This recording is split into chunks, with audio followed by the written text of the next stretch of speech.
Thank you, Madam Chairman. And Senate Bill 16, I have some very distinguished guests with me, but in the, I guess I'll keep with the program and we'll try to be very quick and brief in our remarks. But Senate Bill 16 establishes the Kentucky Rare Disease Advisory Council.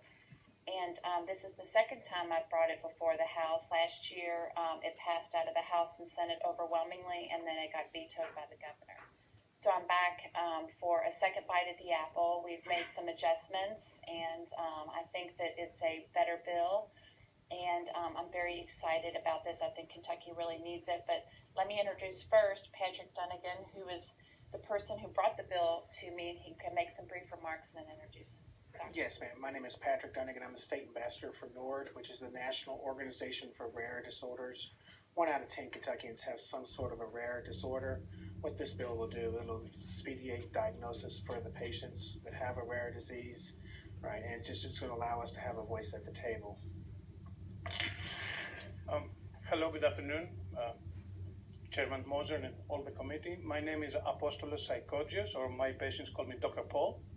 I'm the Chief of Genetics and Metabolism at UK Healthcare and the College of Medicine. And I gladly accepted to come here today. It's the first time I'm doing this, so I'm a little nervous. But gladly, I want to say that this is part of our mission. This is part of my job every day. And I'm here to answer questions if you want. For me, it's very easy to understand and why this council is much needed. And I am here to answer questions. Thank you. Do we have any questions from the committee? Representative Bowling. When you say rare disease, I know that could be hundreds of diseases. I don't want you to go through a whole list, but I mean, what in general are we talking about? Are we talking about autoimmune diseases? Are we talking about, I just need that defined just a little bit for me if you could. Yep. Thank you for the question. By the law, any rare disease is defined when we have patients less than 200,000 people. Generally, there are about 7,000 almost described disorders. In our genome, we have about 22,000 genes, and the rest of 13,000 or 15 or less are not really linked to a specific disorder. We are talking about disorders that are heritable. That means that mom or pop can have the gene mutation that can be passed to the children. And we're talking about infants, children, and adults of all ages and both genders, because we have disorders that can start at birth, that can be catastrophic and lethal, or we have disorders that can strike an adult later on in life. And I can come to examples if you want.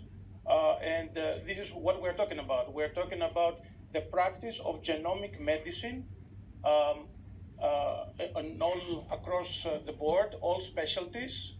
And it's very important to say that any of us in this room can have a lethal mutation for a disorder that we just don't know it. And what is important is to have a mechanism to bring this earlier to our services and at large for the state in order to help. And I'm a living example of that. The committee didn't know that we do exist. UK Healthcare, we do, I think, a very decent job when it comes to genomics. We practice whole genome sequencing in our every day with our patients. And a lot of people that don't know we do exist, even providers, even other providers, primary care. So I think it's very important, all of us to understand, and including the providers, or firstly the providers, what we do. There's a gap of awareness, and this is why I'm here, and thank you very much for having us. All right, thank you very much. Representative Bentley. Thank you all very much. Doctor, is progressive supranuclear palsy a rare disorder, PSP? There is a genetic predisposition to that, and it varies according to the type we're talking about, but yes and no, but basically yes. Thank you. It's very complex, sir. There are a lot of disorders that for us they are not rare or common, if I may say. There is a complexity in every disorder, even the most obvious one, like chromosomal abnormalities. And this council will address all the complexity or we'll try at least to. There's all the complexity of less or more common or rare. Representative Bentley, may I add to that?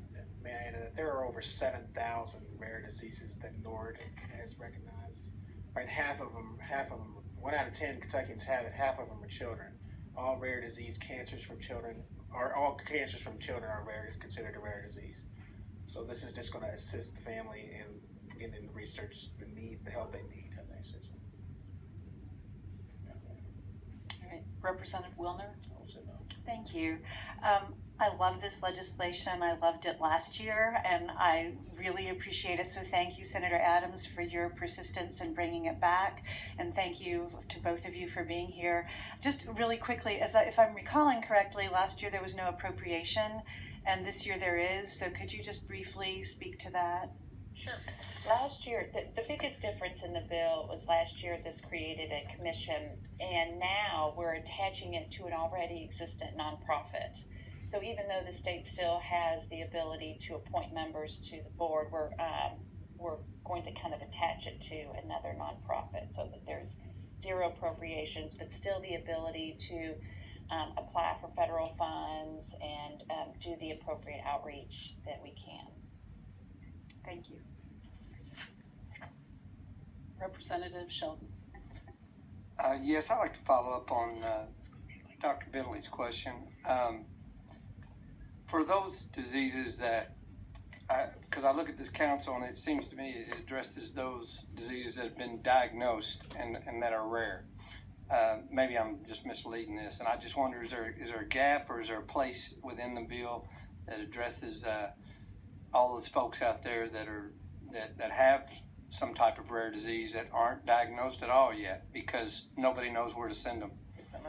Well, a rare disease is defined anyone that is less than 200,000 diagnosed. So if that particular individual, right, if it's diagnosed 200,000, less than 200,000, then we're going to be able to assist them. Right? If there's more than 200,000, obviously we're still going to assist them. We're going to point them in the right direction, one way or the other. Even if it's not genetic? Yes. Okay. Can I say? Yes, please. Thank you very much for the question.